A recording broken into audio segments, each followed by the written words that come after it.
Si tu es auteur sur Amazon KDP et que tu as du mal à trouver des niches qui rapportent réellement des royalties, alors cette vidéo va vraiment t'aider à y voir plus clair. Parce qu'en réalité, le problème, ce n'est pas de trouver une idée, des idées, il y en a partout. Le vrai sujet, c'est de savoir comment identifier les niches qui ont un véritable potentiel. Des niches qui peuvent vraiment fonctionner pour toi, avec ton niveau de budget, avec ta manière de travailler. Souvent, ce qu'il se passe, c'est que tu prends une idée, tu construis un livre autour, tu passes du temps à faire une couverture, la description, le contenu, tu fais les choses de manière sérieuse, souvent même tu lances de la publicité pour essayer de pousser ton livre. Et au final, les résultats ne sont pas à la hauteur. Et là, tu commences à douter, tu te demandes ce qui n'a pas fonctionné, tu te remets en question, alors que très souvent, le vrai problème vient simplement du point de départ. La niche n'était pas suffisamment solide ou tout simplement pas adaptée à ton projet. Dans cette vidéo, je ne vais pas te donner une liste de niches 2026, ça ne t'aidera pas sur le long terme. Ce que je vais faire plutôt, c'est de te montrer comment réfléchir, comment construire une niche, comment la valider et surtout, comment prendre des décisions que tu peux reproduire encore et encore toi-même. L'objectif, c'est qu'à la fin de cette vidéo, tu sois capable de créer tes propres opportunités, sans dépendre de ce que tu vois ailleurs. D'ailleurs, si ce genre de contenu t'aide à mieux structurer ton projet sur Amazon KDP, pense à t'abonner. J'ai remarqué qu'il y a beaucoup de personnes qui regardent mes vidéos sans être abonnés. Et c'est dommage. Si ça peut t'aider à avancer plus vite, autant en profiter pour le faire et être sûr de capter mes prochaines vidéos. Maintenant, on va rentrer dans le vif du sujet. Et ce que je vais te montrer ici, c'est simplement comment moi, je fais ma recherche de niche avec mon propre système. Encore une fois, ça reste une vidéo YouTube, donc je ne vais pas pouvoir rentrer absolument dans tous les détails, comme je pourrais le faire avec les membres de mon accompagnement. Mais l'objectif, c'est que tu comprennes la logique, que tu comprennes comment réfléchir et surtout comment prendre des décisions derrière. On va suivre un cadre très simple. Il y a trois grandes étapes. Donc, première étape, l'idée. Ensuite, la deuxième étape, la validation. Et pour terminer, la stratégie qui va derrière. Et ce qui fait vraiment la différence, ce n'est pas les étapes en elles-mêmes, c'est l'ordre dans lequel tu les fais. La première chose que je fais, c'est que je ne pars jamais d'une seule idée. C'est une erreur très fréquente que je vois beaucoup. Tu vois un sujet, tu te dis que ça peut marcher, tu construis tout autour, mais en réalité, tu n'as aucun point de comparaison. Tu avances sans cadre, sans recul, tu prends une décision sur quelque chose d'isolé. Moi, je fais exactement l'inverse. Je commence toujours par construire une vraie liste de niches potentielles. À ce moment-là, je ne cherche pas du tout à être parfait, je ne cherche pas non plus à filtrer, je cherche simplement à ouvrir le champ sur la recherche. Je veux simplement accumuler des idées pour avoir de la matière, pour ensuite pouvoir réfléchir correctement. Pour ça, j'utilise plusieurs sources. La première, ça va être Amazon directement. Je vais par exemple utiliser la barre de recherche, taper des mots-clés et regarder ce que l'autocomplétion d'Amazon me propose. L'autocomplétion, c'est quand tu commences à écrire et qu'Amazon te suggère le reste. Moi, ça me permet de voir ce que les gens recherchent réellement, et souvent, ça me donne déjà énormément d'idées.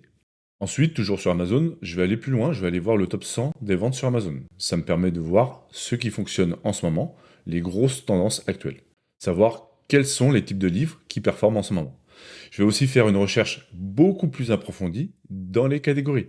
Je vais explorer les catégories principales, puis descendre dans les sous-catégories, et parfois même encore plus loin. L'idée, c'est vraiment de creuser partout pour comprendre ce qui existe déjà et ce qui fonctionne. Ensuite, je peux également aller voir en dehors d'Amazon. Par exemple, je vais aller en librairie. Donc, ça peut être la Fnac ou Cultura, par exemple. Donc, je regarde un peu partout les livres sur les rayons, ce qui est mis en avant, également les thématiques qui ressortent et les livres qui prennent de la place. Ça me permet d'avoir une vision globale du marché et pas uniquement ce qui se passe sur KDP.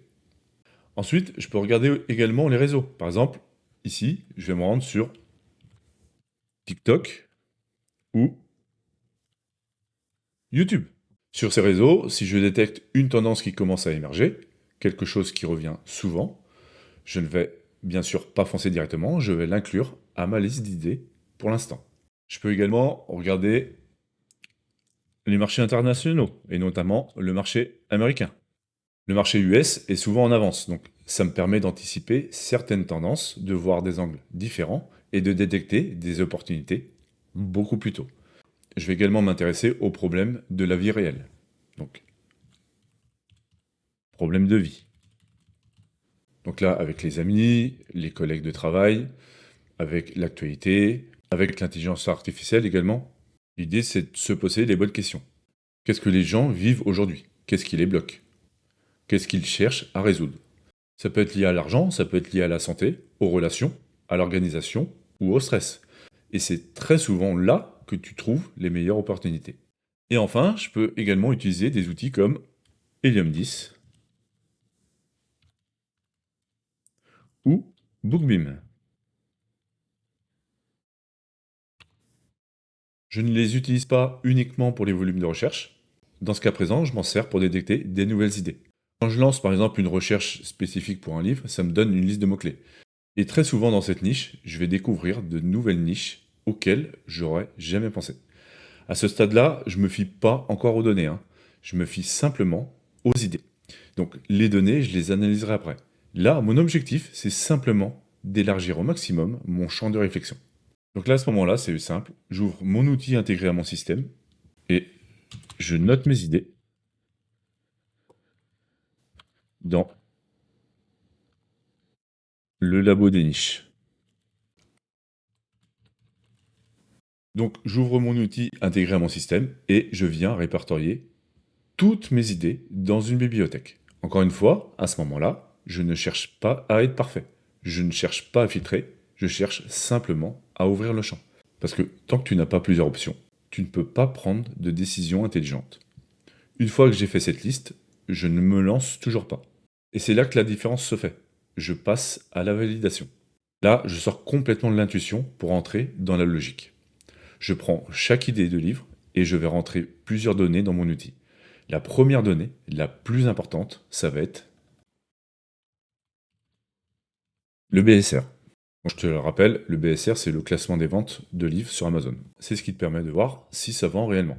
Ensuite, je vais regarder également la concurrence, le nombre de livres, le nombre d'avis. Je vais aussi regarder la difficulté à se positionner. Est-ce que les couvertures sont optimisées? Est-ce que les descriptions sont bien travaillées? Est-ce que le contenu semble solide?